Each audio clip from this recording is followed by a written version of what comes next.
jiwaku merindukanmu.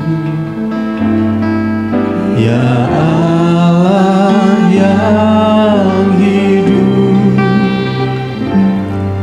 jiwaku haus kepadamu.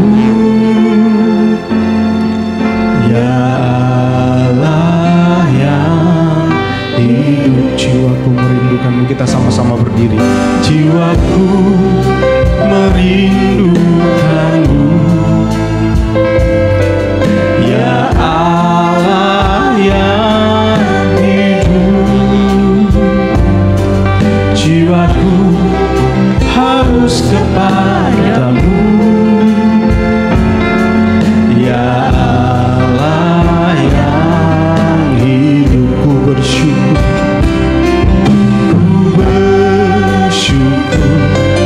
kepadamu, sumber pengharapan, penolongku dan Allahku. Tiada yang sepertimu. Sekali lagi, jiwaku merindukan, jiwaku merindukanmu. Ya Allah yang hidup, jiwaku haus kepadamu.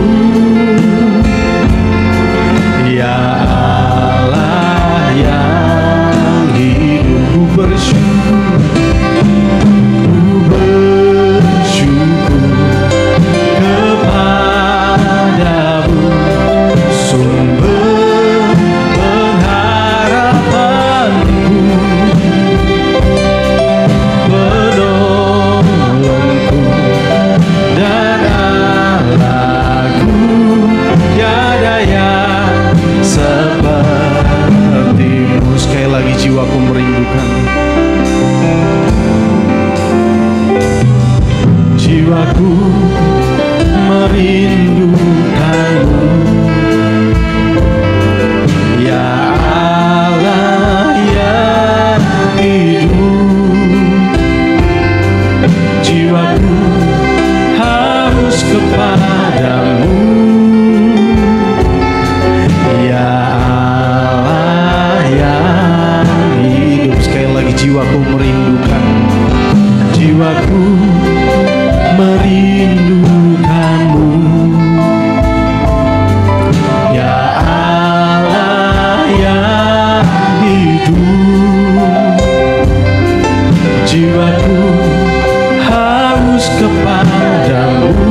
Terima kasih Tuhan. Kami sungguh sangat bersyukur dan kami sangat bangga memiliki Engkau Tuhan di dalam kehidupan kami. Saat ini ya Tuhan, di waktu yang telah Engkau berikan kepada kami ini, terima kasih juga untuk kesehatan dan kekuatan yang masih ada pada kami. Biarlah kehidupan kami ini memuliakan Engkau Tuhan. Kami saat ini di dalam ibadah kami menyerahkan segenap ibadah kami ini. Biar Tuhan yang senantiasa melawat setiap kami, mulai dari awal, pertengahan hingga pada akhirnya ibadah ini, biarlah berjalan seturut dengan kehendak-Mu Tuhan. Hamba-hamba-Mu yang terlibat di dalam pelayanan ini kiranya Tuhan urapi. Biarlah Tuhan berikan kuasa-Mu supaya dapat melayani, dan pelayanan ini adalah pelayanan yang berkenan, yang menyenangkan hati-Mu Tuhan. Setiap umat-Mu Tuhan, mungkin saat ini yang hadir di tempat ini maupun yang menyaksikan di rumah masing-masing, kami tetap berdoa kiranya lawatan Tuhan sama yang kami alami pada saat ini ya Tuhan. Terpujilah Engkau Tuhan. Kami serahkan ibadah kami ini ke dalam tangan-Mu, di dalam nama Tuhan Yesus Kristus, Allah kami yang hidup. Haleluya, amin. Puji Tuhan. Silakan duduk. Ya, sekali lagi saya menyapa semuanya. Shalom. Ya, salam sejahtera untuk kita sekalian, baik yang ada di tempat ini maupun yang ada di rumah masing-masing. Kita tetap bersyukur sebab kita yakin dan percaya dimanapun kita berada, kalau kita berseru di dalam nama Tuhan Yesus Kristus, maka Tuhan pun ada di sana. Amin. Saat ini kita akan masuk dalam ibadah kita. Kita akan menyanyi satu pujian. Kita katakan, haleluya, Kau Allahku.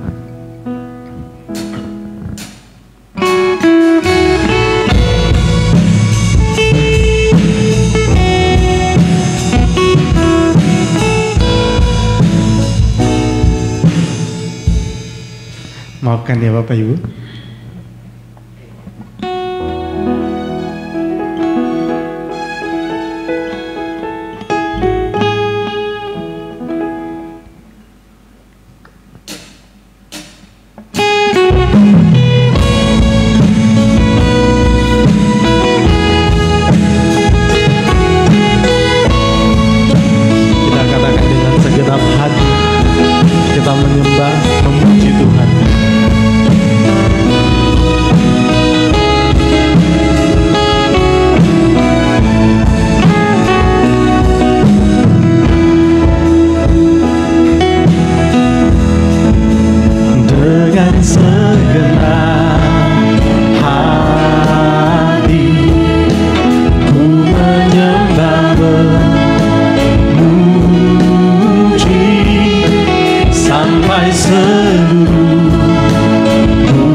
Kita katakan dengan segenap hati, kita menyembah, memuji Tuhan. Menyembah, memuji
yang senantiasa menemani kita, menerangi setiap langkah hidup kita dengan firman-Nya.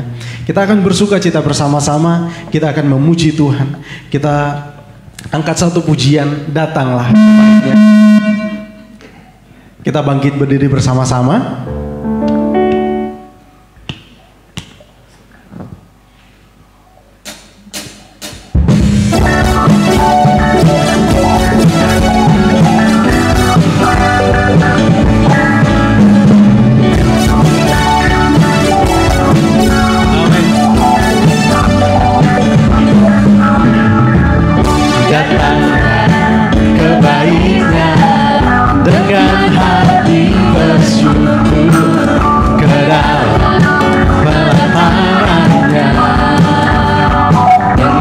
Bersuka rasakan dan lihatlah betapa baiknya Tuhan bagi yang berlindung padanya. Akan bersorak-sorai, akan bersorak-sorai, bersyukurlah, bersyukurlah kepada Tuhan, sebab Dia baik, bahwasanya untuk selamanya, kasih setianya. Bersyukurlah kepada Tuhan, sebab Dia baik, bahwasanya untuk selamanya, kasih setianya. Sekali lagi kita pujian dari awal.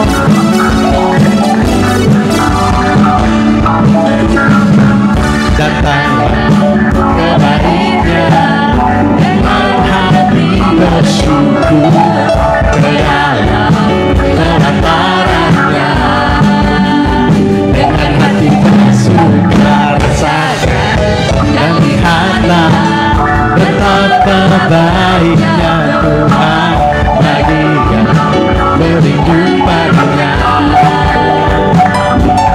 Kan bersorak-sorai, kan bersorak-sorai, bersyukurlah, bersyukur kepada Tuhan, sebab Dia baik, bahwasanya untuk selamanya, kasih setianya.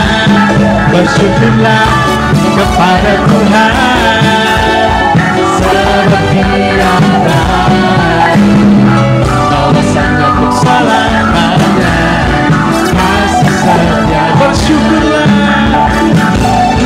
bersyukurlah kepada Tuhan, sebab Dia baik, bahwasanya untuk selamanya, kasih setianya. Bersyukurlah kepada Tuhan, sebab Dia baik, bahwasanya untuk selamanya, kasih setianya. Sekali lagi bersyukurlah, bersyukurlah kepada Tuhan, sebab Dia baik, bahwasanya untuk selamanya, kasih setianya. Bersyukurlah kepada Tuhan, sebab Dia baik, bahwasanya untuk selamanya, kasih setianya. Bersyukurlah, bersyukurlah kepada Tuhan, sebab Dia baik, bahwasanya untuk selamanya, kasih setianya. Bersyukurlah kepada Tuhan, sebab Dia baik, bahwasanya untuk selamanya. Sekali lagi bersyukurlah, bersyukurlah kepada Tuhan, sebab Dia baik, bahwasanya untuk selamanya, kasih setianya. Bersyukurlah kepada Tuhan, sebab Dia baik, bahwasanya untuk selamanya,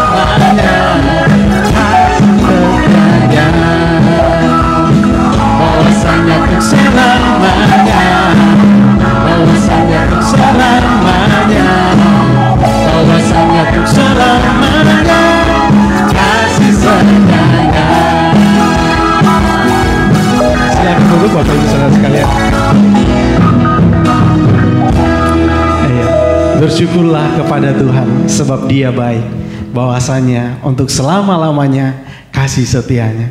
Puji Tuhan. Bapak Ibu, saat ini saya persilakan kepada Bapak Ibu Saudara kalau mungkin ada yang mau bersaksi. Saya persilahkan. Oke, ya mungkin belum sempat bersaksi ya, tapi saya yakin dan percaya bahwa kita semua punya pengalaman yang indah bersama Tuhan, amin. Sekarang kita akan siapkan hati untuk dilawat oleh kebenaran firman Tuhan. Kita sama-sama memuji Tuhan, kita angkat pujian, agung dan mulialah Tuhanku.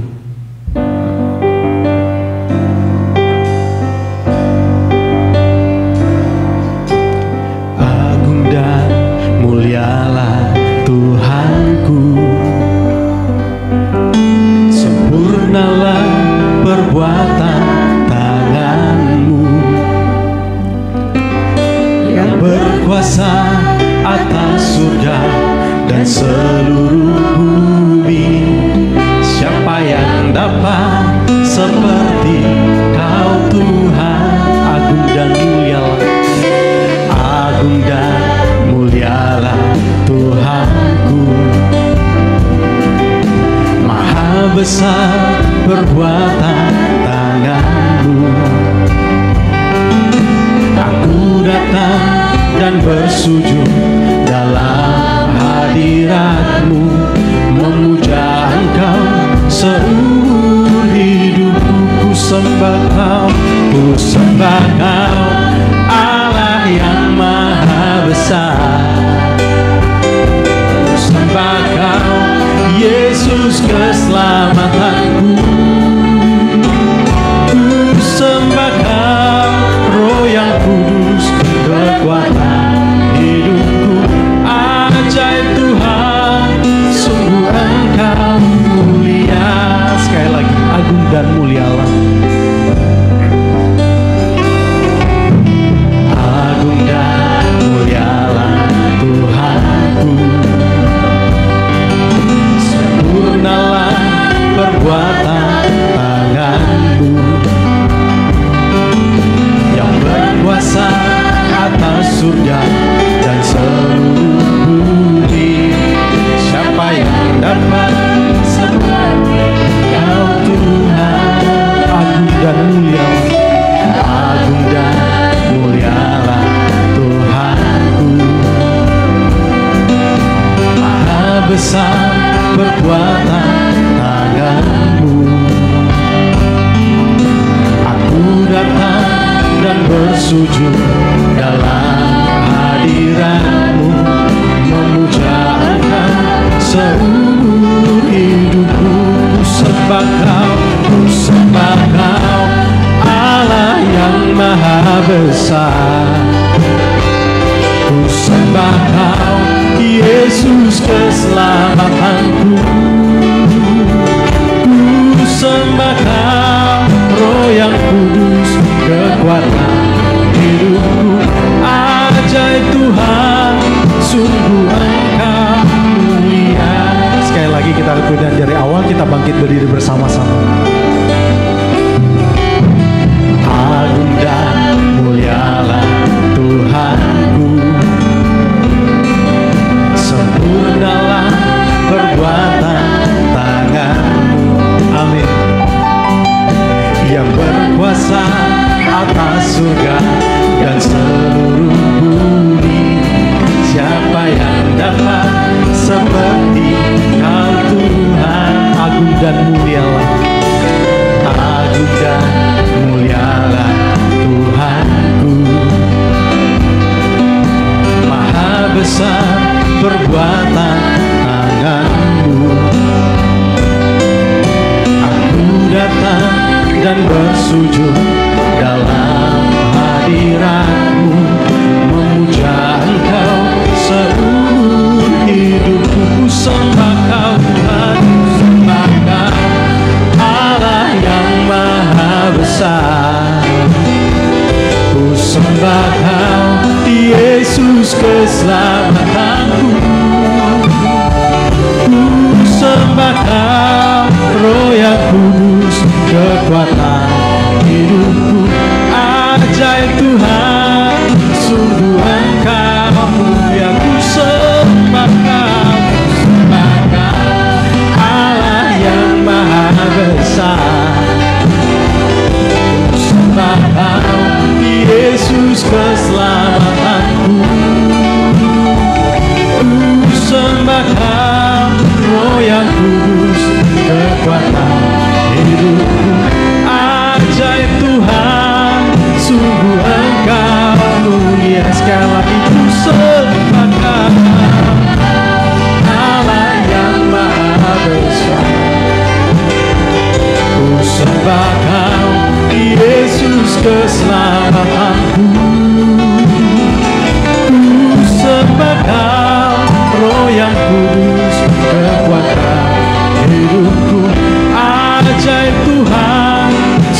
kita akan berdoa untuk mendengarkan firman Tuhan.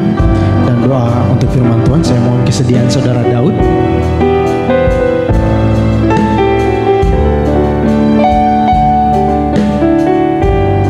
Mari kita berdoa.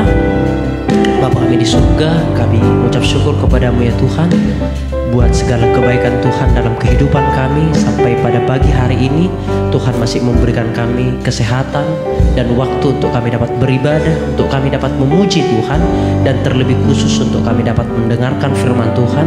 Sebentar ya Tuhan, kami akan duduk diam mendengarkan firman Tuhan. Kiranya kami bersama-sama boleh dibangun di atas dasar firman Tuhan. Kehidupan kami boleh semakin lagi semakin mencintai dan semakin mengasihi Tuhan. Terima kasih Bapa di surga, hamba-Mu yang Tuhan sudah percayakan untuk menyampaikan berkat Tuhan bagi kehidupan kami hari ini. Kiranya Tuhan yang memberkati, kiranya Tuhan yang mengurapi kami sekalian juga yang duduk diam di tempat ini. Tuhan juga yang menolong kami, Tuhan juga yang memberikan kecerdasan, Tuhan juga memberikan hikmat kepada kami, sehingga firman Tuhan yang kami dengarkan tertanam dalam hati kami, berakar, bertumbuh dan berbuah, semuanya untuk kepujian kemuliaan nama Tuhan. Kami siap untuk mendengarkan firman-Mu ya Tuhan, di dalam nama Tuhan Yesus, puji Tuhan. Amin. Silahkan duduk kembali Bapak Ibu Saudara sekalian.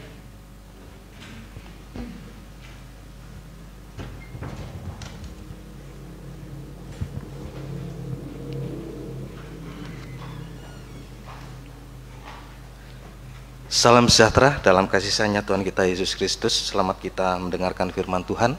Biarlah bahagia dan kasih Tuhan saat ini dilimpahkan di tengah-tengah kita sekalian. Puji Tuhan, saya mengucap syukur dan terima kasih Tuhan mempercayakan kepada saya untuk bisa menyampaikan firman Tuhan.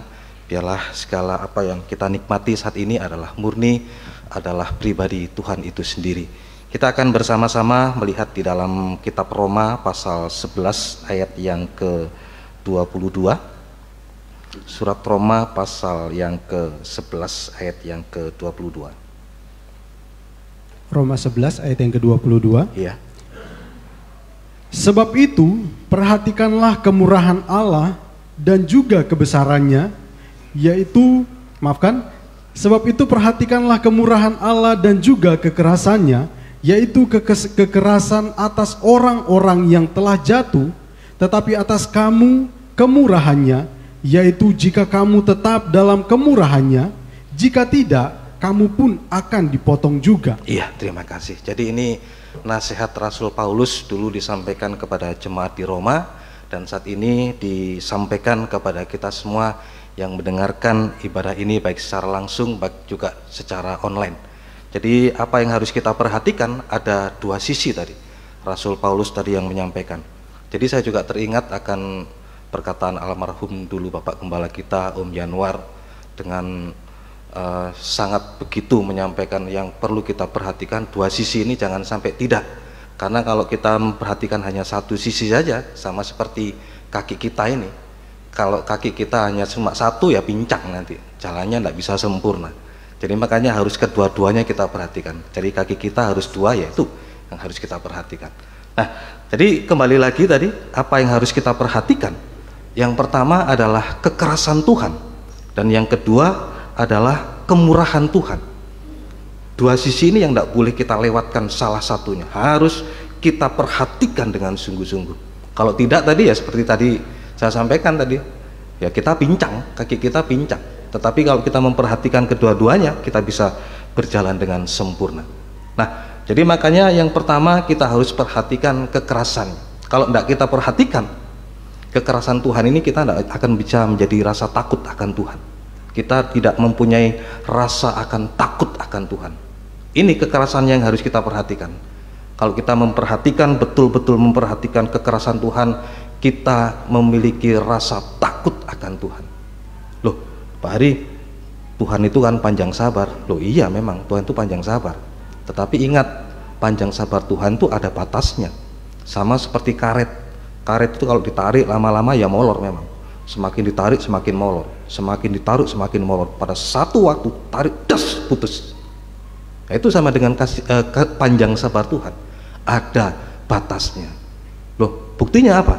Buktinya penghukuman Tuhan, kekerasan Tuhan, kalau sudah ada batasnya, sudah batasnya sudah terlampaui penghukuman Tuhan yang datang. Terbukti pada waktu zaman Nuh. Zaman Nuh sudah dihukum oleh Tuhan dengan air bah. Bayangkan seluruh dunia ini mati, cuma yang selamat cuma 8 orang. Ini pada waktu zaman Nuh terjadi. Kemudian yang kedua juga zamannya Nabi Lot juga pernah terjadi juga penghukuman Tuhan lewat api belerang. Sudah terjadi sungguh-sungguh dulu. Bahkan seluruh Sodom Gomora semua ditunggang balikkan oleh api belerang dari langit, dan tidak ada yang selamat. Yang selamat cuma 4 sebenarnya, tapi yang lolos cuma 3. Istri Lot jadi tiang garam di situ. Cuma 3 yang selamat dalam Sodom dan Gomora. Inilah kekerasan Tuhan melalui penghukuman Tuhan. Kemudian di dalam zaman Musa juga dikatakan juga terjadi penghukuman Tuhan lewat 10 tulah. Betul-betul terjadi. Kekerasan itu yang harus betul-betul kita perhatikan sungguh-sungguh, supaya kita bisa mempunyai rasa takut akan Tuhan. Takut akan Tuhan. Nah, kemudian Bapak Ibu Saudaraku yang dikasihi oleh Tuhan, Tuhan itu tidak langsung begitu saja menghukum, tiba-tiba langsung dihukum, tidak. Karena Tuhan itu berbelas kasih. Ya, Tuhan itu berbelas kasih. Jadi Tuhan tidak langsung hukum, tapi itu diberitahukan terlebih dahulu. Penghukuman Tuhan itu diberitahukan terlebih dahulu. Coba kita akan baca di dalam Amos pasal 3 ayat yang ke-7. Amos pasal yang ketiga ayat yang ke-7. Janganlah engkau menganggap dirimu sendiri bijak. Amos pasal 3, Pak. Maaf. Ya. Amos 3 ayat yang ke-7. Amos 3 ayat yang ke-7. Ya. Sungguh Tuhan Allah tidak berbuat sesuatu tanpa menyatakan keputusannya kepada hamba-hambanya para nabi. Ya, seperti yang tadi saya katakan, Tuhan itu penuh dengan belas kasih. Tuhan tidak langsung hukum bangsa itu dengan penghukuman Tuhan, tidak. Tetapi diberitahukan terlebih dahulu. Sama seperti zamannya dulu, zaman Nabi Nuh dulu. Nabi Nuh membuat bahtera, ayo semua masuk dalam bahtera ya, supaya kalian selamat. Tapi tidak ada yang mau mendengarkan. Tidak ada yang mau mendengarkan, sehingga timbul penghukuman itu terjadi. Sungguh-sungguh terjadi, cuma 8 orang yang selamat. Bayangkan, saya tidak bisa bayangkan 40 hari 40 malam hujan lebat sampai menutup seluruh gunung itu. Karena apa ya? Tidak ada yang mau dengar pemberitaan firman Tuhan, penghukuman Tuhan, kekerasan Tuhan diberitakan. Tidak ada yang mau dengar, tidak mau cuek kepada firman Tuhan, tidak ada yang dengar. Akhirnya timbul penghukuman Tuhan lewat air bah, betul-betul membinasakan.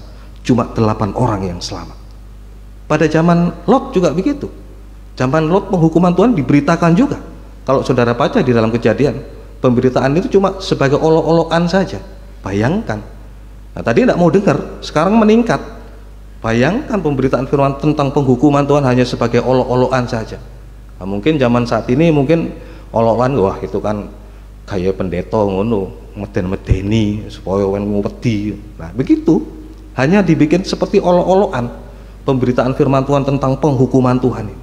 Seperti terjadi pada waktu zamannya Lot pada waktu itu. Hanya dikatakan sebagai olok-olokan saja. Wah, tidak bisa saya bayangkan. Betul-betul sampai terjadi murka Tuhan dengan api belerang yang menghanguskan sampai sekarang. Sodom dan Gomora, kalau Bapak Ibu pernah berkunjung ke Timur Tengah sana, jadi itu lautan mati itu ya, situ. Tidak ada satu pun makhluk hidup yang bisa hidup di situ. Karena kadar garamnya tinggi, bahkan satu bakteri saja tidak bisa hidup di situ. Satu bakteri saja tidak bisa hidup. Karena ya penghukuman Tuhan itu betul-betul terjadi. Makanya terlalu ngeri. Itu yang harus kita perhatikan dengan sungguh-sungguh. Perhatikan kekerasan Tuhan. Nah, zaman Musa bagaimana? Zaman Musa ini penghukuman juga diberitahukan juga. Cuman lebih meningkat lagi. Tadi tidak mau dengar. Tadi zamannya Lot hanya sebagai balak olok-olokan saja. Tetapi pada waktu zaman Musa, mereka mengeraskan hatinya. Tidak mau dengar lagi. Tidak mau dengar lagi, mengeraskan hati.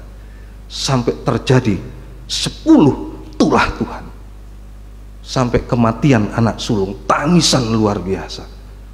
Nah, ini yang harus kita perhatikan dengan sungguh-sungguh. Makanya Rasul Paulus menekankan dengan sungguh-sungguh, perhatikan kekerasan Tuhan.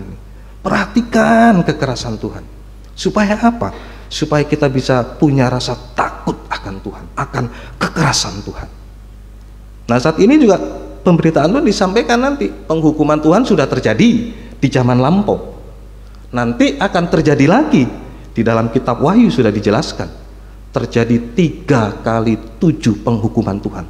Lewat penghukuman sangkakala, lewat penghukuman murka Tuhan, lewat penghukuman satu lagi apa Pak? Lupa saya itu. Murka Allah, sangkakala, pokok ya. Itu. Sampai akhirnya penghukuman Tuhan nanti di api neraka. Ini disampaikan. Nah, supaya kita itu tadi memperhatikan kekerasan Tuhan ini. Jangan sampai seperti zaman dahulu, tidak mau dengar, hanya sebagai olok-olokan saja, bahkan sampai mengeraskan hati kita, sehingga kita tidak mau dengar akan kekerasan Tuhan. Nah, semoga kita bisa mengerti dalam hal ini. Jadi sisi pertama harus kita perhatikan tentang kekerasan Tuhan, supaya kita punya rasa takut akan Tuhan, betul-betul terjadi. Ya, ini. Terus kemudian sisi yang kedua adalah tentang kemurahan Tuhan. Kalau kita bisa perhatikan kemurahan Tuhan ini, kita punya rasa kasih kepada Tuhan, takut akan Tuhan dan mengasihi Tuhan. Ini kemurahan Tuhan. Nah, tadi kita sudah membaca bahwa kemurahan Tuhan ini disampaikan Rasul Paulus kepada jemaat di Roma. Bangsa Roma, kita tahu bahwa bangsa Roma ini adalah bangsa di luar bangsa Israel, ya, bangsa di luar bangsa Israel. Nah, kita tahu bahwa bangsa Israel ini bangsa umat pilihan Tuhan, bangsa yang dikasih oleh Tuhan. Jadi di luar bangsa Israel, siapa bangsa Israel? Nah, coba kita akan lihat tentang sebutan di luar bangsa Israel. Ya, sebutan di luar bangsa Israel ini. Siapa sebutannya ini? Coba kita akan baca di dalam Matius pasal 15 ayat 24 sampai yang ke 26. Injil Matius pasal 15. Jawab Yesus, "Aku diutus hanya kepada domba-domba yang hilang dari umat Israel." Ya, terus? Tetapi perempuan itu mendekat dan menyembah Dia sambil berkata, "Tuhan, tolonglah aku." Tetapi Yesus menjawab, tidak patut mengambil roti yang disediakan bagi anak-anak dan melemparkannya kepada anjing. Maaf, permisi bicara sekali lagi. Di luar bangsa Israel, sehebat apapun, sekaya apapun, setinggi apapun pangkatnya, di luar bangsa Israel, sebutan kita adalah bangsa, maaf ya, mungkin agak kasar barangkali, itu inilah firman Tuhan. Bagi kita sebutannya tidak lain adalah bangsa anjing bagi Tuhan. Tadi jelas firman Tuhan, aku diutus hanya untuk domba-dombaku bangsa Israel. Lah kita yang bukan Israel siapa? Ya ini, tidak patut mengambil roti yang disediakan anak, hanya melemparkan kepada anjing. Ya inilah keadaan kita memang. Mau tidak mau ya itulah sebutan kita, bangsa kita ini. Jadi makanya jangan marah kalau kita disebut orang kafir, orang anjing. Ya memang kita terima. Sama seperti perempuan, iya Tuhan benar, saya ini anjing Tuhan. Jadi tadi yang saya katakan, sehebat apapun kita ini, sekaya apapun kita, setinggi apapun pangkat kita di mata Tuhan, kita tidak lebih daripada seekor anjing. Terlalu kita ini, sungguh. Makanya itu kalau kita menyadari, oh ya terima kasih Tuhan, terima kasih. Sebab ya inilah Tuhan, kemurahan Tuhan. Jadi ingat sekali lagi, bangsa di luar bangsa Israel adalah bangsa kafir, bangsa anjing, tetapi masih beroleh kesempatan lewat luka yang kelima daripada luka utama daripada Tuhan. Masih ingat ya, seringkali saya juga sampaikan ini, tidak apa-apa, kali firman penginjilan harus disampaikan juga. Firman penginjilan ini lewat luka yang kelima, luka 4, luka 2 di tangan, 2 di kaki untuk bangsa Israel. Sudah mati, sudah selesai, plek mati untuk bangsa Israel. Tapi pada waktu Tuhan Yesus mati, dia harus rela, lambungnya harus ditombak oleh prajurit Romawi. Luka yang paling besar, luka yang paling dalam. Kalau paku, seberapa besarnya paku? Tapi ini tombak, ujungnya lancip tapi belakangnya yang lebar. Jadi luka yang paling dalam, luka yang paling besar, itulah luka untuk bangsa kita ini. Bangsa, maaf tadi, bangsa anjing ini, bangsa orang kafir ini. Lewat kemurahan Tuhan membuka kesempatan bagi kita. Wah, luar biasa. Jadi makanya perhatikan kemurahan Tuhan ini, perhatikan sungguh-sungguh. Rasul Paulus tadi menekankan, perhatikan kekerasannya, juga perhatikan kemurahannya, Sebab kemurahan Tuhan itu seharga dengan darahnya Tuhan yang begitu mahal, yang tidak bisa dinilai dan ditukar dengan apapun juga. Makanya saya bersyukur dipercaya untuk menggembalakan kaum muda remaja. Saya peringatkan betul-betul jangan sampai ditukar itu. Apapun darah Yesus yang mahal ditukar dengan jodoh, ditukar dengan pekerjaan, ditukar dengan apa saja, jangan ditukar. Tetap pertahankan darah Yesus yang mahal itu. Supaya apa sekali lagi? Ya kita nanti akan selamat. Nanti kita akan lihat bagaimana anjing nanti kalau sungguh-sungguh dia dalam memperhatikan kemurahan Tuhan. Semoga kita bisa mengerti dalam hal ini. Nah, kita sebentar akan melihat tentang sifat tabiat daripada anjing ini. Ya, kalau kita ingin tahu bangsa anjing ini seperti apa sih?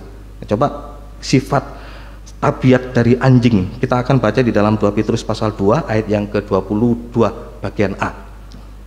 2 Petrus pasal 2 ayat 22 bagian A saja. Bagi mereka cocok apa yang dikatakan peribahasa yang benar ini. Anjing kembali ke muntahnya. Iya, terima kasih. Ya inilah sifat tabiat anjing itu. Bagaimana sifat tabiatnya anjing? Ya kembali ke muntah.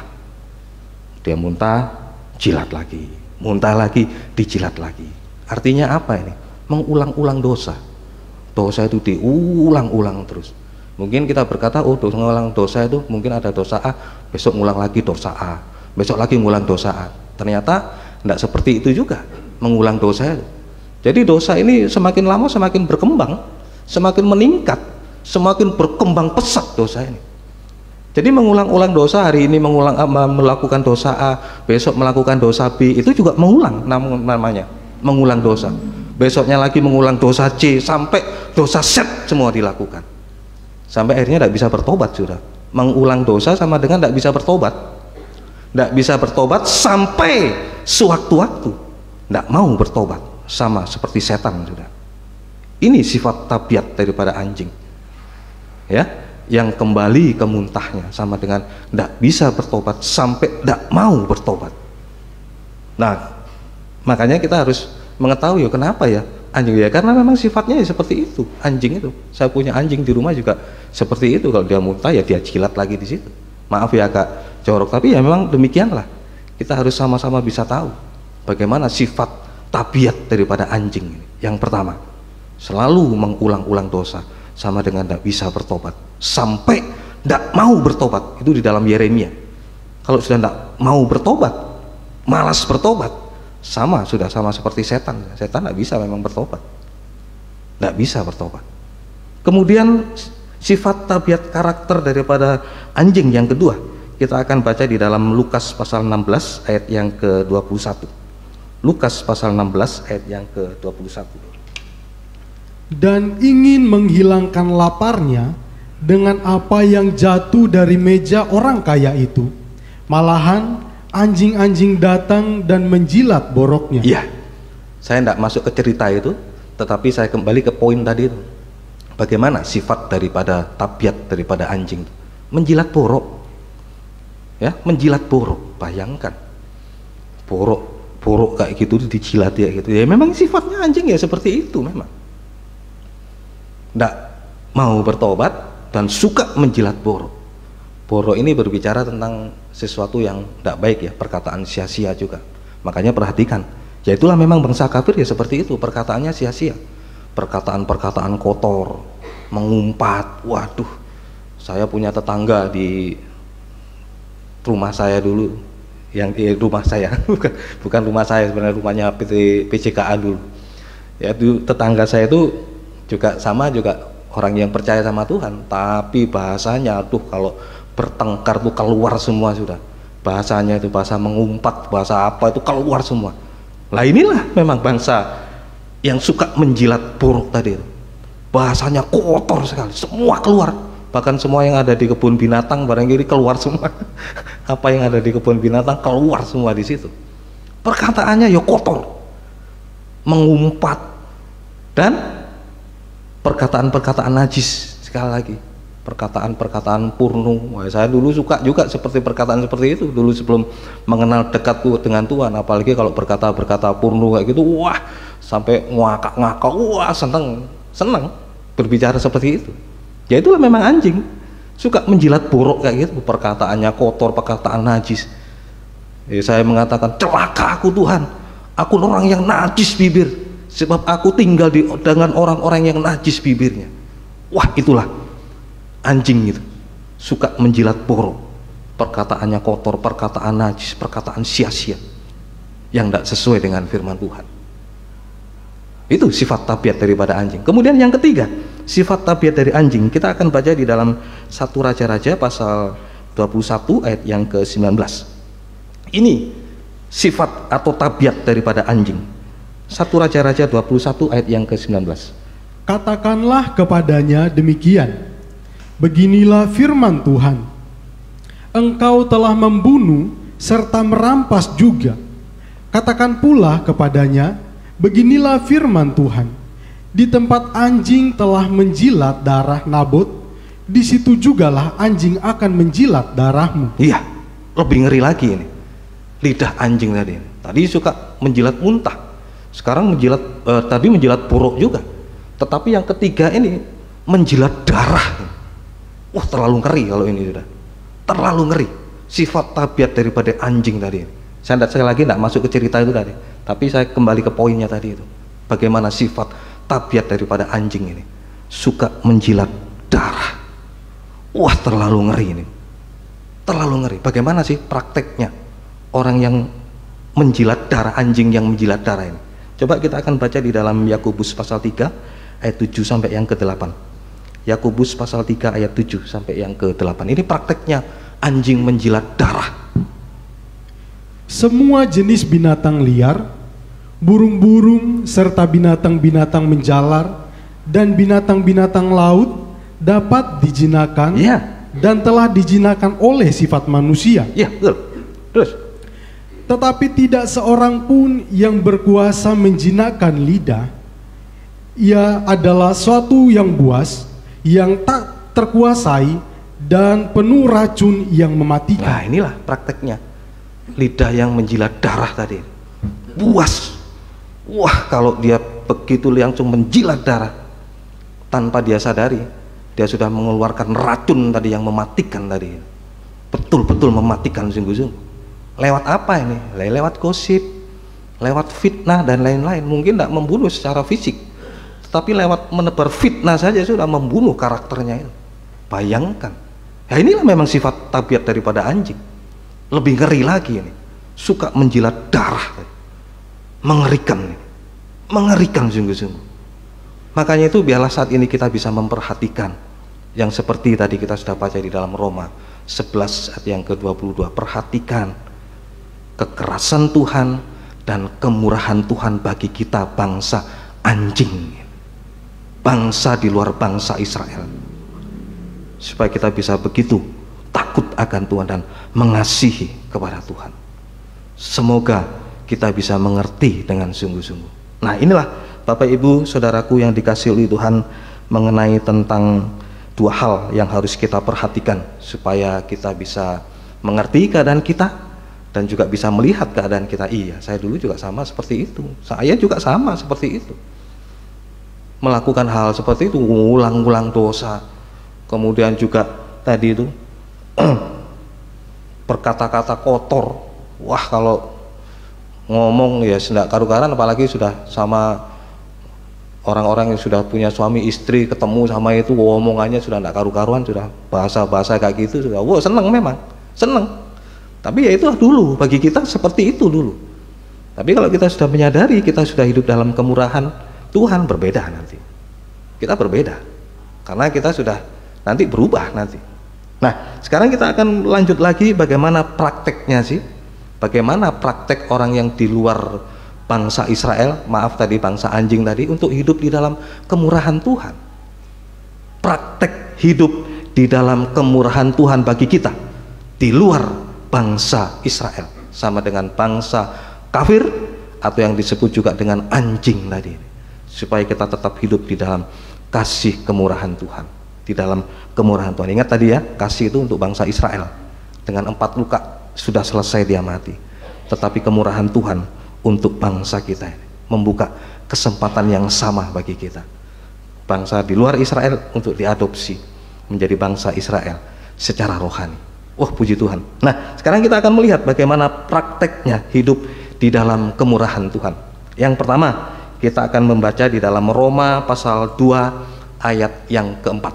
Ini praktek bangsa kafir atau bangsa anjing tadi itu hidup di dalam kemurahan Tuhan. Yang pertama, Roma 2 ayat yang keempat. Maukah engkau menganggap sepi kekayaan kemurahannya, kesabaran dan kelapangan hatinya? Ya. Tidakkah engkau tahu bahwa maksud kemurahan Allah ialah menuntun engkau kepada pertobatan? Nah, ini. Jadi bagaimana bangsa di luar Israel yang disebut bangsa kafir, bangsa anjing ini hidup di dalam kemurahan Tuhan. Kemurahan Tuhan tadi mengatakan bahwa menuntun engkau kepada pertobatan. Jadi kalau kita mau hidup di dalam kemurahan Tuhan, ya harus bertobat. Itu satu-satunya. Tidak ada cara lain, bertobat sudah. Bertobat, apa sih bertobat itu? Bertobat itu sama dengan berhenti berbuat dosa. Nah, bagaimana bisa bertobat? Nah, tentunya tidak langsung kita langsung bisa bertobat, tidak. Tetapi ada prosesnya. Ya, ada prosesnya. Makanya tadi saya katakan, ayo bagaimana bangsa anjing ini untuk bisa hidup di dalam kemurahan Tuhan, ada prosesnya. Karena kemurahan Tuhan itu menuntun kepada pertobatan. Supaya bagaimana supaya bisa bertobat? Nah, kembali lagi, coba kita akan baca kembali di dalam Matius 15 ayat yang ke-27. Kembali kepada anjing itu sendiri. Kembali kepada anjing itu sendiri. Kata perempuan itu, benar Tuhan. Namun anjing itu makan remah-remah yang jatuh dari meja tuannya. Ini yang harus kita perhatikan. Ini yang perlu kita perhatikan dengan sungguh-sungguh. Tadi anjing suka menjilat muntah, tetapi sekarang sudah berubah. Lidah anjing mau menjilat remah-remah roti. Wah, luar biasa. Mau menjilat remah-remah roti tadi. Apa roti itu? Tuhan Yesus mengatakan, akulah roti yang turun dari surga. Pribadi daripada firman itu sendiri. Nah, sekarang ayo biasakan lidah kita ini. Jangan seperti lidah anjing tadi yang suka menjilat muntah tadi. Tetapi saat ini kita bisa mulai mau menjilat remah-remah roti. Wah, saya punya anjing di rumah, keturunan Rottweiler ya, tapi keturunannya bukan rasnya, keturunannya. Kalau punya pegang makanan banyak apa saja, dia perhatikan sungguh-sungguh rotinya itu, bukan saya yang diperhatikan, makanannya yang diperhatikan. Begitu saya kasih langsung set disikat, tidak dikunyah, langsung ditelan. Dia pandang terus roti sambil duduk, dia pandang begitu. Nah, seharusnya seperti itu loh. Bangsa kafir itu seperti itu saat mendengarkan firman Tuhan seharusnya. Dia satu kebutuhan dengan sungguh-sungguh. Ini caranya supaya kita dituntun dalam kemurahan Tuhan ini.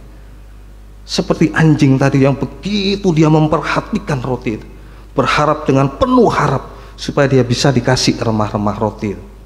Kalau dia dikasih, wah senangnya minta ampun. Sering sama Aaron itu diganggu kadang-kadang, dia pegang apa dia diganggu di gini-gini, oh dia sampai ngiler-ngiler. Sampai kasihan ya lihat sampai netes-netes silernya itu. Karena itu dia kepinginnya dikasih seperti itu. Dan justru seperti itu seharusnya kita itu. Bangsa di luar bangsa Israel itu seperti itu seharusnya kita. Saat kita bisa mendengarkan firman Tuhan, satu kebutuhan yang luar biasa. Sehingga dengan firman tadi yang kita makan, yang anjing makan remah roti itu menjadi bagian dalam hidupnya. Sama dengan firman itu menjadi iman di dalam hidup, dalam hatinya. Firman itu menjadi iman di dalam hidupnya, dan iman itu menuntun kepada pertobatan. Jadi situ prosesnya. Kembali lagi kepada anjing tadi, harus mau makan remah-remah roti, jangan kembali lagi menjilat muntah situ. Waduh, jangan.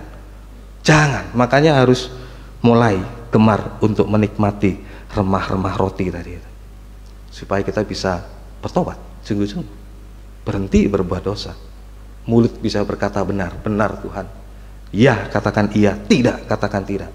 Mulut juga bisa mengaku Yesus adalah satu-satunya juru selamat yang bisa menyelamatkan kita. Dan mulut juga bisa mengaku jujur atas segala dosa-dosa kesalahan kita, sehingga darah Yesus mengampuni, menyucikan kita. Nah, ini yang harus dilakukan oleh anjing itu, kembali untuk tidak lagi makan muntah, menjilat muntah, tetapi mau untuk menikmati remah roti. Dia sungguh nikmati dengan sungguh-sungguh roti itu. Wah, kalau dia menatap itu sampai saya, iya ya, makanya Tuhan kenapa ya kok pakai anjing? Karena memang ya seperti itu anjing tuh. Kalau lihat makanan tuh, wah, pengharapannya luar biasa. Selalu, oh, aku kayak ono, ndang kayak ono gitu. Cepet kayak ono, pengharapannya seperti itu. Kebutuhannya luar biasa. Soal anjing itu. Makanya semoga kita bisa mengerti akan hal ini.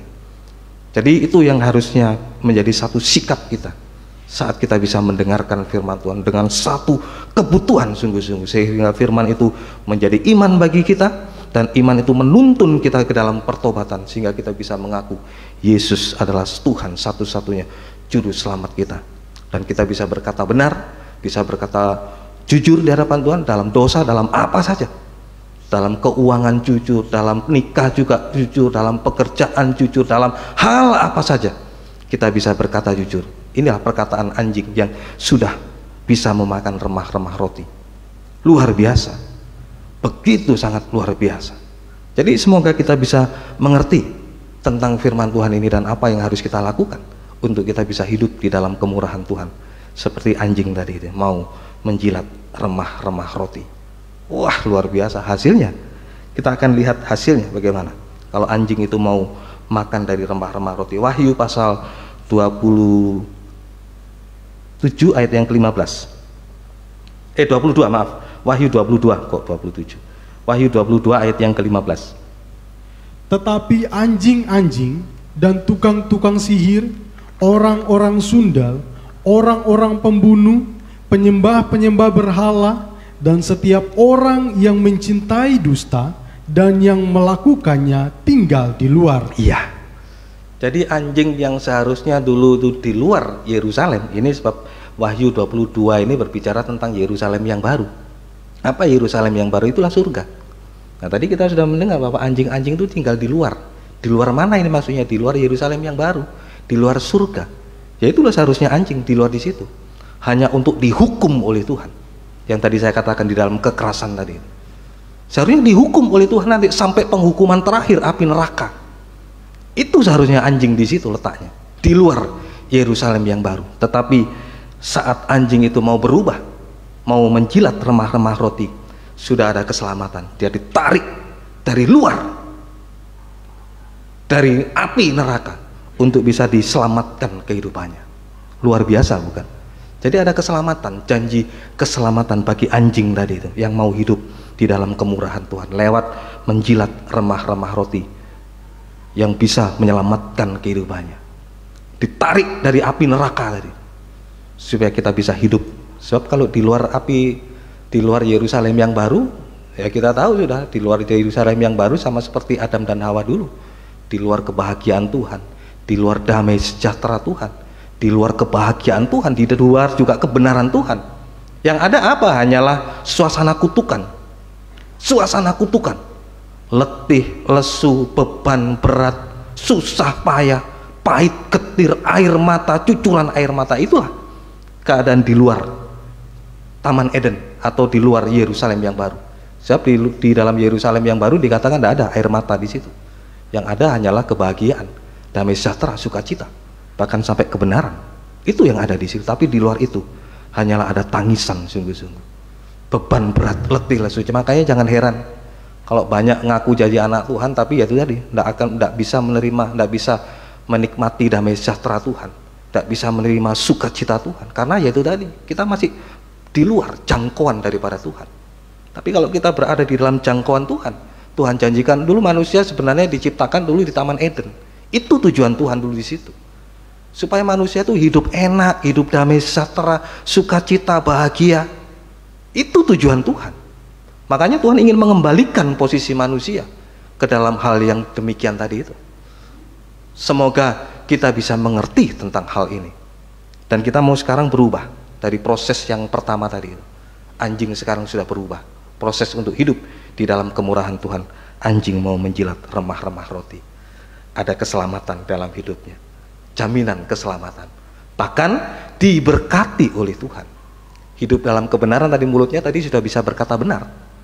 Mulutnya sudah bisa berkata benar tadi. Kalau sudah bisa berkata benar, kita masih ingat, saya juga kemarin menyampaikan di kaum muda remaja, Tidak selamanya Raja Daud mengatakan, dahulu aku muda, sekarang aku sudah tua. Tidak pernah orang yang benar ditinggalkan oleh Tuhan. Bahkan sampai kepada anak cucu bisa memberi berkat bagi orang lain, diberkati oleh Tuhan. Kalau kita sudah hidup di dalam kebenaran. Jadi remah-remah roti di dalam tabernakal menunjuk tentang halaman tadi, menunjuk kepada tentang halaman hidup benar tadi di situ. Ada jaminan keselamatan dan juga ada jaminan berkat daripada Tuhan. Berkat daripada Tuhan. Sampai anak cucu bisa menjadi berkat di tengah-tengah padang gurun dunia yang sulit, semakin sulit saat ini. Tapi ada janji Tuhan untuk memberkati kita. Amin. Sampai kita itu tadi berkelimpahan. Artinya berkelimpahan itu bukan biar enggak. Tetapi berkelimpahan itu kita bisa mengucap syukur dan juga bisa menjadi berkat bagi orang lain. Itu berkat Tuhan yang melimpah-limpah bagi kita. Kita selalu bisa mengucap syukur atas pemeliharaan Tuhan dan juga bisa menjadi berkat bagi orang lain. Nah, ini pemeliharaan Tuhan yang berlimpah-limpah. Kemudian kembali lagi, bagaimana prosesnya atau bangsa di luar bangsa Israel tadi hidup di dalam kemurahan Tuhan. Yang pertama tadi kita baca di dalam Roma. Sekarang yang kedua di dalam Roma 12 ayat yang pertama. Ini bagaimana praktek hidup di dalam kemurahan Tuhan yang kedua. Roma 12 ayat yang ke-1. Persembahan yang benar. Ya. Karena itu saudara-saudara, demi kemurahan Allah aku menasihatkan kamu, Ya. supaya kamu mempersembahkan tubuhmu sebagai persembahan yang hidup, yang kudus, dan yang berkenan kepada Allah. Itu adalah ibadahmu yang sejati. Iya, terima kasih. Jadi prakteknya orang di luar bangsa Israel untuk hidup di dalam kemurahan Tuhan harus bertobat tadi. Bertobat sama dengan anjing tadi mau makan remah-remah roti. Kemudian praktek yang kedua, bangsa anjing untuk mau hidup di dalam kemurahan Tuhan. Kemurahan tadi itu supaya kita bisa itu tadi. Karena itu saudara-saudara, demi kemurahan Allah aku menasihatkan kamu supaya kamu bisa melakukan ibadah yang sejati. Jadi prakteknya bangsa kafir ini supaya kita bisa hidup di dalam kemurahan Tuhan, ya harus beribadah. Beribadah kepada Tuhan. Ibadah yang sejati. Nanti kita akan lihat bagaimana ibadah yang sejati. Ya ini satu-satunya proses bangsa kafir di luar bangsa Israel supaya hidup dalam kemurahan Tuhan harus beribadah kepada Tuhan. Makanya perhatikan, sekali lagi, sering kali saya katakan, ayo perhatikan jam-jam ibadah ini. Jangan sampai kita lalai di situ. Sebab itulah tempat kita di situ. Tempat seharusnya anjing itu harus ada di situ. Demi kemurahan Allah tadi itu. Karena kita mau hidup di dalam kemurahan Allah. Bangsa kafirin mau kok hidup dalam kemurahan Allah, perhatikan ibadah-ibadah kita ini. Jangan sampai lalai. Jangan sampai kita tinggalkan. Harus tetap beribadah melayani Tuhan lewat ibadah yang sejati tadi itu. Bagaimana ibadah yang sejati tadi? Bisa mempersembahkan tubuh kita ini. Tubuh tadi dikatakan tubuh bukan tubuh yang mati, tapi tubuh yang hidup. Nah, kembali lagi sebelum kita masuk ke sana, bagaimana anjing ini untuk hidup di dalam kemurahan Tuhan ini, untuk bisa tetap hidup di dalam kemurahan Tuhan lewat ibadah yang sejati. Kita akan baca sebelum kita akan masuk di dalam ibadah yang sejati. Hakim-Hakim pasal 7 ayat 5 sampai yang ke-6. Ini kembali lagi ke bangsa anjing. Hakim-Hakim 7 ayat 5 sampai yang ke-6. Oke. Lalu Gideon menyuruh rakyat itu turun minum air, dan berfirmanlah Tuhan kepadanya, Ya. barang siapa yang menghirup air dengan lidahnya seperti anjing menjilat, Ya, barang siapa tadi yang menghirup air tadi dengan lidahnya seperti anjing menjilat air, terus haruslah kau kumpulkan tersendiri. ya harus kau kumpulkan itu sendiri. Terus Demikianlah juga semua orang yang berlutut untuk minum. ayat yang ke-6.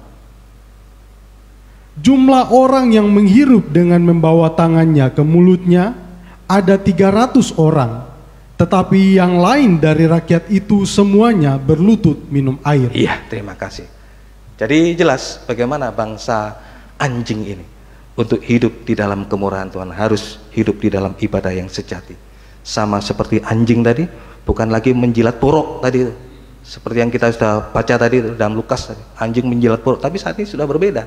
Tadi menjilat remah roti. saat ini bisa menjilat air dengan tangannya tadi. Menjilat air.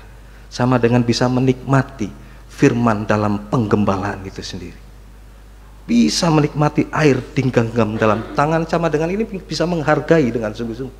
Bisa menghargai firman penggembalaan itu sendiri. Lidahnya sudah berbeda. Tadi suka menjilat borok, tetapi sekarang sudah berbeda. Bisa menjilat air. Air sama dengan firman penggembalaan itu sendiri. Bukan hanya menyucikan, tapi sampai memandikannya, itu di dalam Efesus. Memandikannya sampai suci di hadapan Tuhan. Wah, luar biasa bangsa anjing kalau mau hidup loh ya di dalam kemurahan Tuhan lewat ibadah. Makanya perhatikan jam-jam ibadah kita ini. Perhatikan dengan sungguh-sungguh. Sebab inilah kemurahan Tuhan bagi kita. Tidak ada cara lain, harus melalui kemurahan Tuhan lewat ibadah-ibadah kita ini. Ayo perhatikan Bapak Ibu Saudaraku yang dikasihi oleh Tuhan, bagi siapapun juga. Mungkin oh ya saya tidak bisa, takut, tidak apa-apa melalui online, tapi perhatikan dengan sungguh-sungguh, jam-jam jangan sampai terlewat. Kita bisa perhatikan seperti tadi, seperti bangsa Israel tadi yang menghisap, menghirup air dengan tangannya tadi. Jumlah mereka tadi ada 300. Ya dalam ayat yang ke-6 tadi, jumlah mereka ada 300. Mereka harus kau kumpulkan. Makanya mereka dikumpulkan di tempat penggembalaan itu. Jadi makanya jangan sampai tercecer di mana-mana, harus dikumpulkan dalam kandang penggembalaan tadi.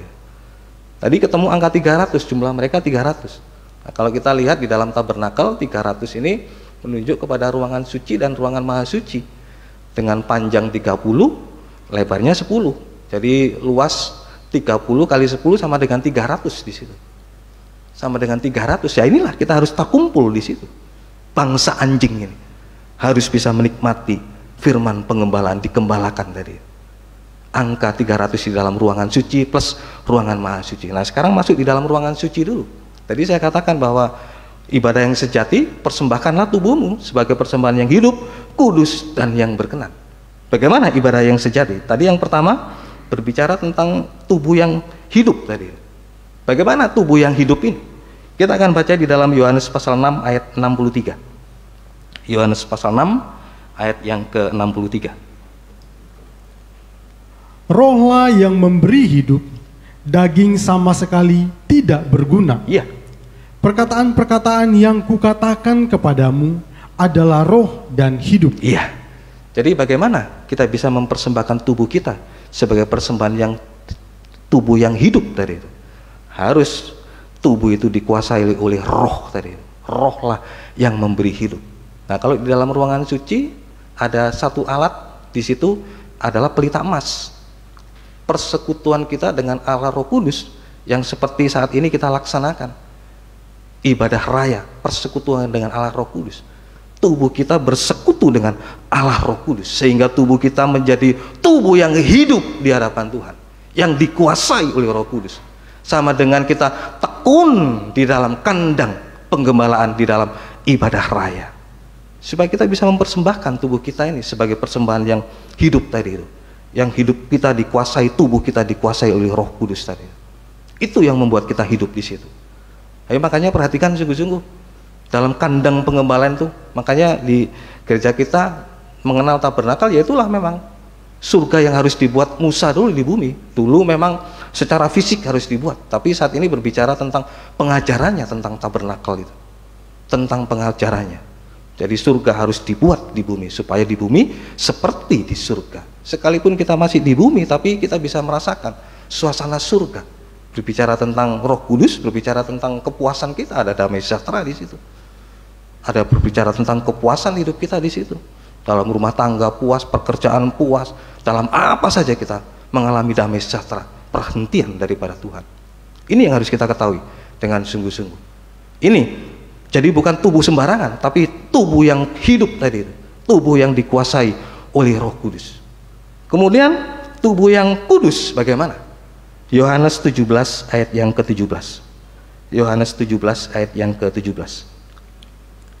Kuduskanlah mereka dalam kebenaran, firman-Mu adalah kebenaran. Jadi bagaimana bisa mempersembahkan tubuh sebagai tubuh yang kudus tadi itu?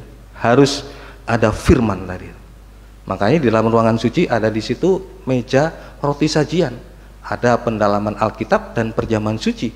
Ketekunan kita di dalam pendalaman Alkitab dan perjamuan suci, supaya tubuh kita ini dikuasai oleh firman Tuhan untuk menyucikan, menguduskan kita ini. Ya, semakin hari kita mendengarkan, tekun di dalam kandang itu, semakin hari kita disucikan sehingga kita bisa mempersembahkan tubuh kita sebagai persembahan yang kudus di hadapan Tuhan. Tadi yang hidup, sekarang yang kudus. Ketekunan kita di dalam pendalaman Alkitab dan perjamuan suci. Nah, ini harus kita perhatikan dengan sungguh. Makanya itu menunjuk 300 tadi, menunjuk kepada ruangan suci dan ruangan maha suci. Tidak salah kita mempelajari tabernakal, karena memang itulah surga yang harus dibuat di bumi, yang harus dikerjakan di bumi, supaya sekali lagi anjing yang hidup dalam kemurahan Tuhan benar bisa menikmati kemurahan Tuhan dengan sesungguhnya.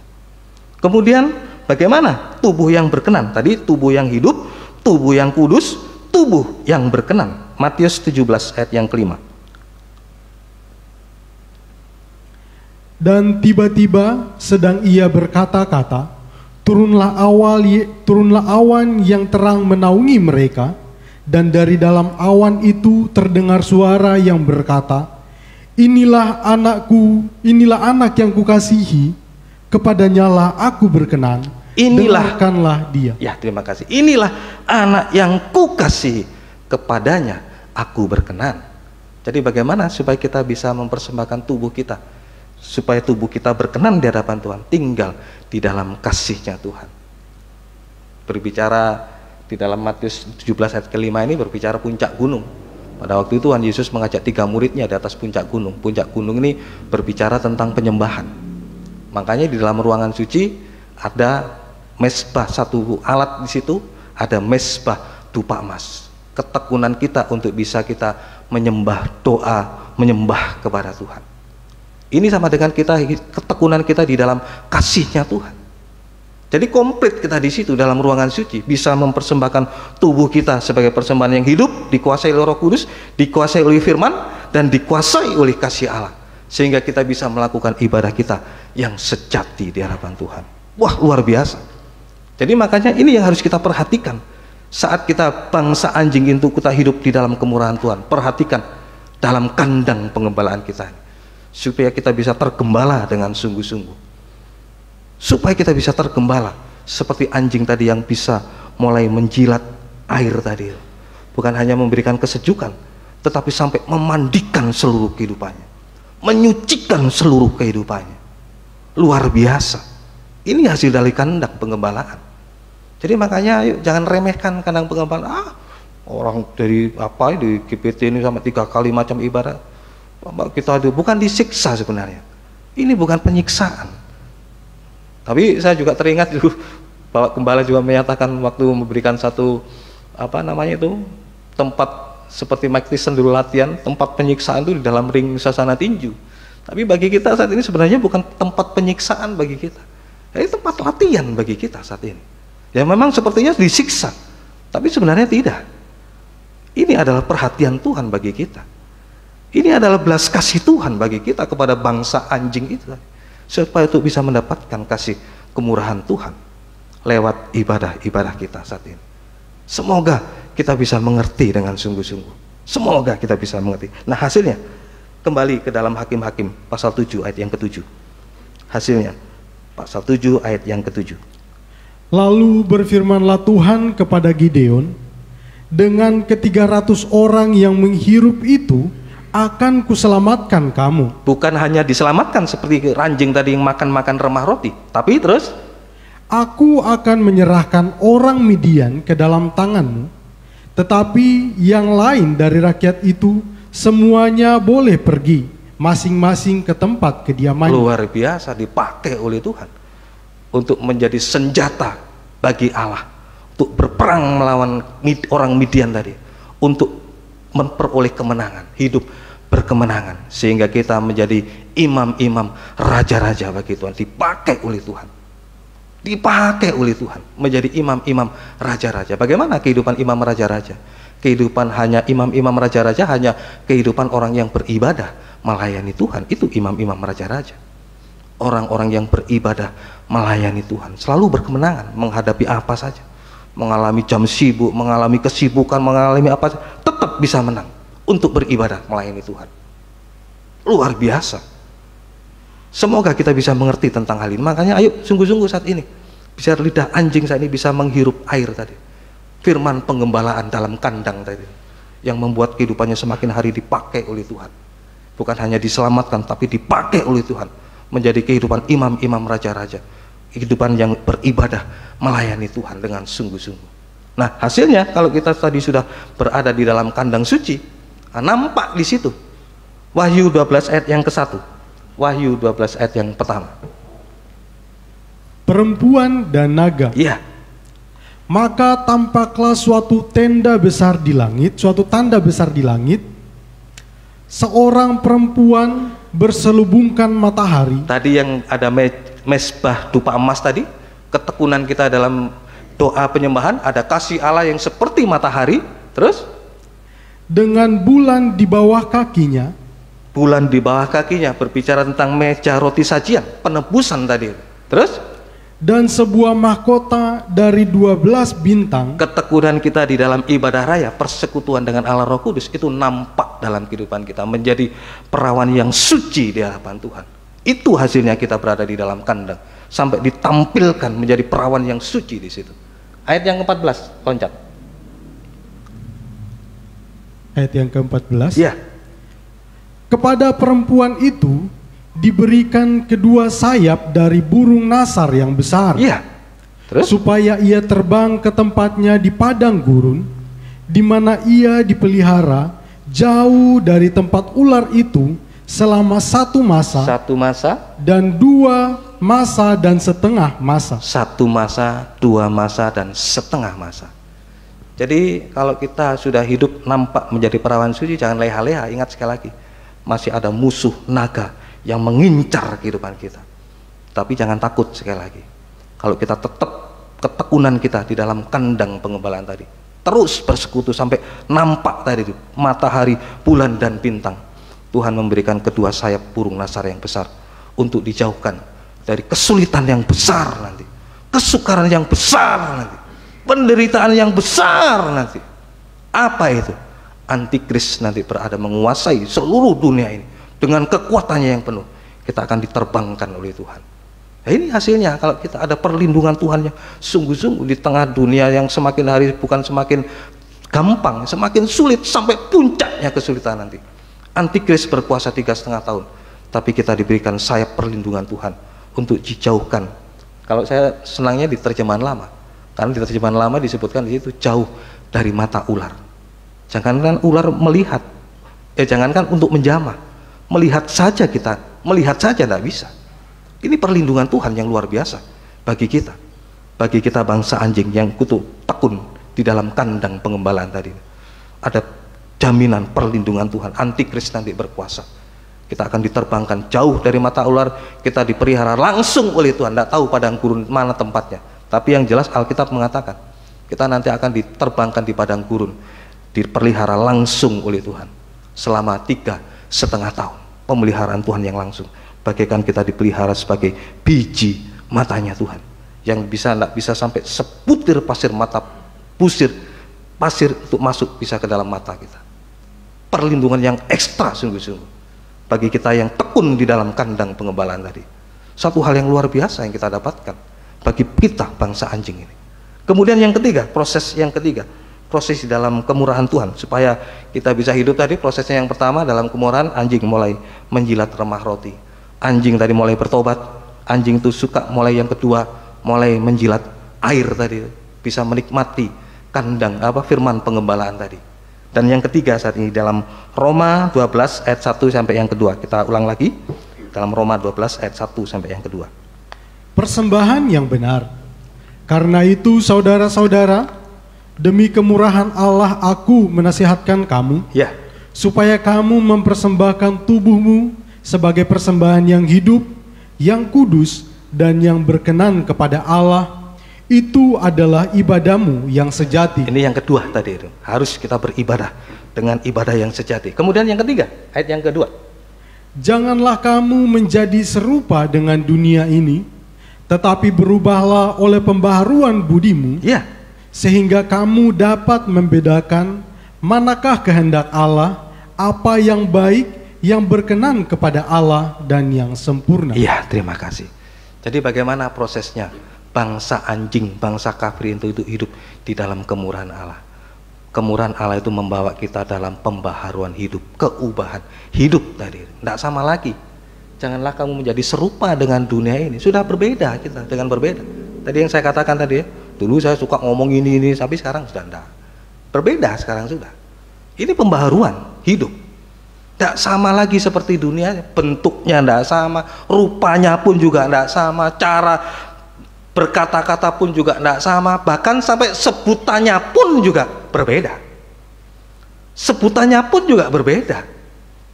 Ini kalau kita mau hidup di dalam kemurahan Tuhan harus berubah dengan sungguh-sungguh. Tidak sama lagi dengan dunia. Tadi yang saya katakan rupanya, bentuknya, sikapnya, apapun juga tidak sama. Sampai sebutannya pun juga harus berbeda. Anjing tadi sudah berubah. Coba perubahannya di mana? Matius pasal 15 ayat yang ke-28. Matius 15 ayat yang ke-28. Maka Yesus menjawab dan berkata kepadanya, Hai ibu. Hai ibu. Berubah sudah. Tadi anjing, berubah menjadi domba kalau kita sudah berada di dalam kandang. Dalam kandang kita tekun kita di situ. Sudah sampai kita mengalami keubahan, sudah berubah tadi. Sebutannya pun juga berbeda. Sudah dipanggil, Hai ibu. Terus? Hai ibu, besar imanmu. Besar imanmu. Maka jadilah kepadamu seperti yang kau kehendaki. Dan seketika itu juga anaknya sembuh. Luar biasa bukan? Luar biasa. Kalau anjing ini mau hidup di dalam kemurahan Tuhan, lewat menjilat remah roti, lewat menjilat air tadi, sampai berubah tekun di dalam kandang, sampai perubahan itu benar-benar terjadi. Sebutannya pun juga berbeda. Yang menyebutkan, yang memanggil tadi Tuhan Yesus tadi, Hai ibu. Siapa pribadi Yesus itu? Itu adalah firman. Firman Tuhan itu yang mengubah kehidupan kita. Dipanggil menjadi seorang ibu. Luar biasa. Wah, luar biasa firman. Terima kasih Tuhan. Kalau saya mendapatkan firman ini, wah luar biasa, sungguh-sungguh. Biar ini bisa mengubah kehidupan kita dari bangsa anjing ini, untuk dipanggil seorang ibu oleh Tuhan. Pribadi Yesus yang mengubahkan kehidupan kita menjadi seorang ibu. Nah tadi kalau kita kembali lagi di dalam Roma tadi 12 ayat yang kedua tadi, seorang ibu itu sudah tadi dikatakan tidak sama lagi seperti dunia, tapi dia bisa mengerti tentang yang baik dulu. Seorang ibu ini mengerti tentang yang baik, sekalipun ibu ini seringkali disakiti oleh anak-anaknya, tapi dia tetap memberikan kasih kepada anak-anaknya. Saya juga teringat akan peribahasa dunia ya, 10 seorang ibu bisa membesarkan, mengasuh 10 orang anak, tapi 10 orang anak ini belum tentu bisa mengasuh seorang ibu. Jadi makanya ini perlu kita perhatikan dengan sungguh-sungguh bagaimana hati seorang ibu. Sekalipun anak itu sering kali menyakiti hati ibu, tapi hati ibu itu tetap mengasihi seorang anaknya. Nah, itulah hati yang ibu. Dia tahu tentang yang baik kepada anak-anaknya. Itu hati seorang ibu. Luar biasa. Dalam Yeremia juga mengatakan, melukiskan di tangan seorang ibu, dunia bisa melupakan anaknya, tapi bagi Tuhan tidak bisa melupakan kita. Tuhan tidak bisa melupakan kita. Jadi itulah hati seorang ibu bagi anak-anaknya. Makanya sebutannya sudah berubah menjadi seorang ibu. Ini yang harus kita ketahui dengan sungguh-sungguh. Kemudian yang kedua, seorang ibu tahu tentang yang mana kehendak Tuhan dan yang berkenan kepada Tuhan. Nah, saya juga teringat akan khotbah dari Bapak Gembala kita, Bapak Yance. Seorang ibu itu kalau menghadap ke cermin gitu, dia perhatikan betul-betul itu wajahnya. Oh iya betul ya Pak. Begitu. Saya ingat khotbahnya Pak Yance waktu di Jatiroto. Seorang ibu kalau bercermin itu tahu wajahnya itu, dia betul-betul perhatikan mana ini yang kurang, paesnya, wah dia perhatikan sungguh-sungguh. Mana yang kurang, mana yang ini, wah dia perhatikan dengan sungguh, dia kasih bedak, kasih itu. Apalagi anak saya Aaron ada kukulnya sedikit saja sudah bingung dia di situ. Dia permak wajahnya sampai kayak gitu. Wah itulah memang seorang ibu di situ. Dia betul-betul memperhatikan apa yang berkenan, apa yang kehendak Tuhan, supaya dia bisa tampil sempurna di hadapan suaminya. Itu seorang ibu dia di situ. Dan yang kedua, yang sempurna. Sebagai ayat yang terakhir, seorang ibu tahu hal yang sempurna. Apa yang sempurna? Ayat yang terakhir di dalam Galatia pasal 4 ayat yang ke-26. Galatia pasal 4 ayat yang ke-26. Tetapi Yerusalem surgawi adalah perempuan yang merdeka, Iya. dan ialah ibu kita. Nah, inilah ibu tadi berbicara tentang menunjuk Yerusalem yang baru. Anjing yang seharusnya di luar, tapi ditarik oleh Tuhan lewat kemurahan Tuhan untuk bisa masuk di dalam Yerusalem yang baru. Dipanggil seorang ibu tadi, dan tempatnya pun ibu pun juga berbeda di dalam Yerusalem yang baru. Nah, itulah tempat yang tadi saya katakan, tidak ada lagi air mata, tidak ada lagi susah payah, tidak ada lagi letih lesu, beban berat, pahit ketir, susah payah, tidak ada lagi. Yang ada hanyalah kebahagiaan kekal selama-lamanya bersama dengan Tuhan. Asal itu tadi, anjing mau masuk di dalam kemurahan Tuhan. Makanya perhatikan dengan sungguh-sungguh bangsa kafir ini, perhatikan kekerasan Tuhan, dan perhatikan juga kemurahan Tuhan. Kalau tidak, nanti itu kamu akan dipotong juga. Ngeri bagi bangsa kafir. Bangsa Israel dibuang oleh Tuhan, apalagi kita di luar bangsa kafir. Terlalu ngeri kalau kita menyia-nyiakan kemurahan Tuhan. Ayo kita hargai kemurahan Tuhan saat ini, lewat kita sungguh-sungguh bertobat, sungguh-sungguh masuk dalam kandang sungguh-sungguh untuk beribadah melayani Tuhan, dan mau diubahkan oleh Tuhan sampai Tuhan menyebut kita, hai ibu, besar imanmu, tertolong, selamat kita sampai bisa masuk di dalam kerajaan Yerusalem yang baru, hidup bahagia selama-lamanya bersama dengan Tuhan. Amin. Ini yang bisa saya sampaikan kepada kita semua, dan Tuhan memberkati kita semua. Saya rindu untuk kita nyanyikan satu pujian, kemurahan-Mu lebih dari hidup.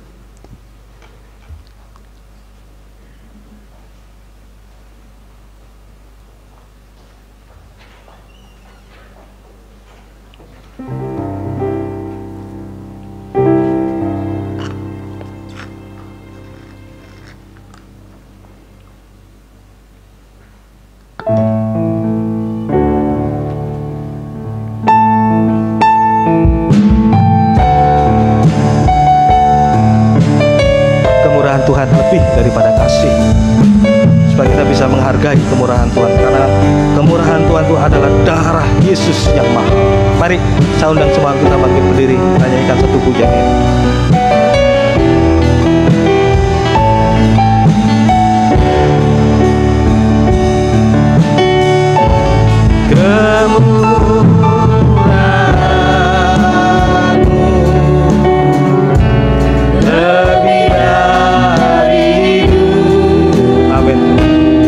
Kemurahan-Mu lebih daripada hidup kami.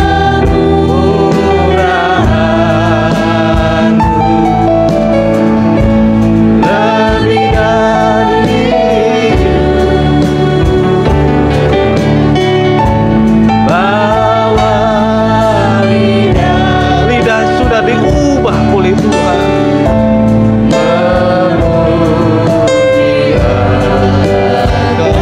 Lidah hanya mengaku, memuji, memuliakan Tuhan.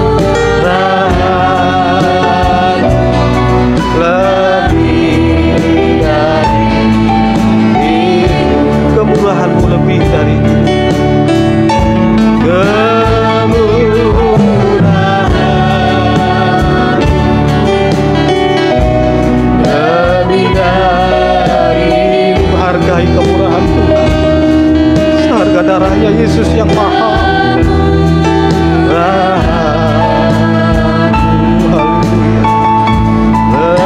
Lebih dari hidup, bawa lidahku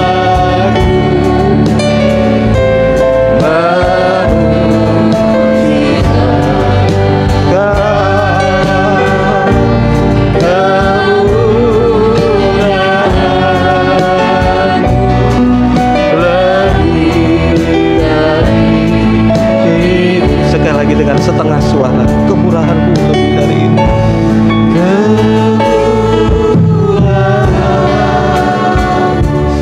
Ampuni kami Tuhan, kalau selama ini kami menyia-nyiakan kemurahan-Mu. Seringkali lidah kami seperti anjing Tuhan, menjilat muntah, menjilat borok, bahkan menjilat darah Tuhan. Ampuni kami Tuhan. Terima kasih buat firman-Mu di sana. lidahku. Biarlah lidah itu saat ini mau menjilat remah-remah roti. Lidah itu mau saat ini Tuhan menjilat air firman penggembalaan, sampai firman itu mengubah kami Tuhan menjadi seorang ibu yang tahu yang baik, yang berkenan, dan yang sempurna. Terima kasih Yesus sekali lagi. Haleluya. Haleluya.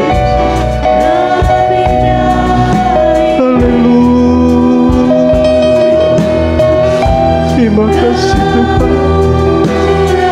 Haleluya. Haleluya. Lebih dari kekayaan, kepandaian tidak bisa mengubah anjing itu menjadi seorang ibu. Hanya kekuatan firman-Mu Tuhan yang bisa mengubahkan anjing itu bisa menjadi seorang ibu. Terima kasih Tuhan. Terima kasih buat firman-Mu.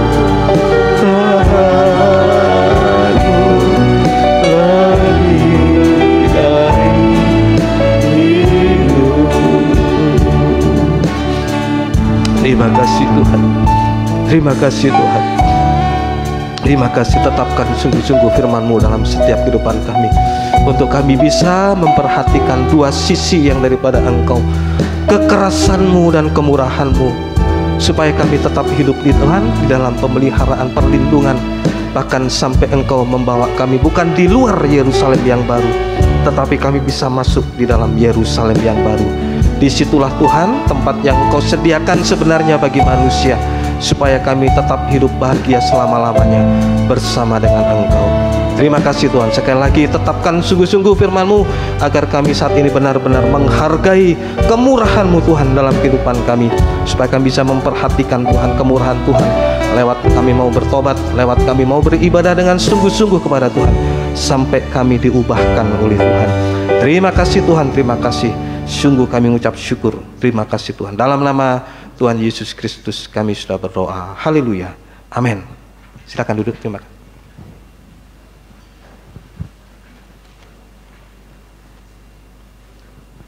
Sebentar Bapak Ibu Saudara semuanya, mohon waktunya sebentar. Saya akan membacakan pengumuman kita untuk 1 minggu ke depan.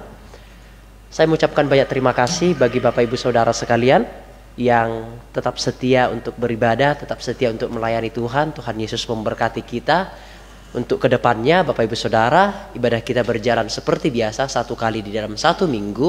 Karena saya juga telah memantau juga beberapa gereja-gereja yang ada di Lumajang terlebih khusus, tetap melakukan, ada beberapa gereja juga yang online memang, namun ada juga beberapa gereja yang tetap melakukan ibadah secara tatap muka. Namun jikalau Bapak Ibu mungkin mengalami kelemahan fisik, lebih baiknya Bapak Ibu menyaksikan secara online, tidak mengapa. Namun jikalau Bapak Ibu mungkin merasa fit, datang beribadah di gereja tidak mengapa, senyaman dari Bapak Ibu Saudara sekalian. Yang kedua, pengumuman yang saya bagikan bagi Bapak Ibu yang ingin memberikan persembahan, boleh langsung memberikannya di kotak yang ada di belakang. Boleh sebelum masuk ibadah atau setelah pulang ibadah, senyaman dari Bapak Ibu Saudara semuanya. Pengumuman yang ketiga yang ingin saya bagikan bagi kita semua, kita bersyukur bagi Tuhan karena ada anak Tuhan atau saudara-saudari kita yang berulang tahun, yaitu Ibu Susan. Mana Ibu Susan? Bu Susan mana ya? Kok gak kelihatan? Oh, di belakang. Gak kelihatan Bu. Selamat ulang tahun. Tuhan Yesus memberkati dalam kesehatan, keluarga, pekerjaan dan pelayanannya. Tuhan Yesus memberkati. Nanti kita akan doakan bersama-sama kehidupan dari Bu Susan dan keluarga besarnya. Dan juga pengumuman yang keempat yang ingin saya bagikan bagi kita semua, ibadah sekolah minggu berjalan secara Zoom meeting. Nanti bagi Bapak Ibu Saudara yang memiliki anak-anaknya boleh menuntunnya untuk mengikuti ibadah Zoom meeting jam 11 ya, Tante? Ya, jam 11. Demikian pengumuman yang saya bagikan bagi kita semua. Yang terakhir bagi Bapak Ibu yang ingin saya jemput, jikalau mungkin berhalangan, jikalau mungkin biasanya itu datang sendiri namun suatu ketika bisa berhalangan atau rusak apanya seperti itu, boleh langsung saja menghubungi saya pribadi. Saya siap selalu untuk menjemput Bapak Ibu Saudara sekalian. Demikian pengumuman yang saya bagikan. Tuhan Yesus memberkati kita. Kita akan bersama bangkit berdiri bersama-sama, dan doa berkat akan saya serahkan kepada Bapak Gembala.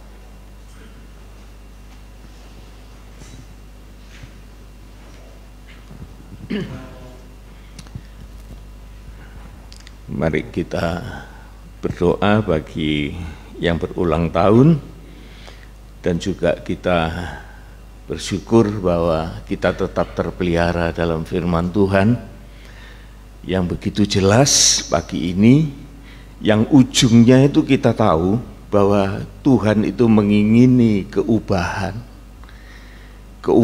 dari sesuatu yang hina menjadi mulia, yang patut untuk dipersembahkan kepada Tuhan. Cuma saya tadi perhatikan awal dari firman Tuhan ini mengatakan, perhatikan kekerasan dan kemurahan Tuhan. Jadi saudaraku, di dalam proses keubahan ini kita jangan pakai waktunya Tuhan. Karena waktunya Tuhan itu tidak terbatas, seperti karet tadi ya. Tapi yang membuat putusnya karet ini bukan kemurahan Tuhan, keterbatasan kita. Kita ini tidak tahu kapan kita ini selesai hidup. Kalau kita pakai waktunya Tuhan, oh Tuhan itu baik, Tuhan itu pemurah. Iya betul. Tapi kita ini loh yang terbatas. Kita ini medel, kata orang Jawa. Gampang motong, gampang putus. Nah ini yang sangat berbahaya. Kita tidak tahu kapan kita selesai. Mungkin hari ini selesai, mungkin 5 tahun lagi, mungkin 2 tahun lagi, kita nggak tahu. Tetapi yang jelas, kita ini sangat terbatas.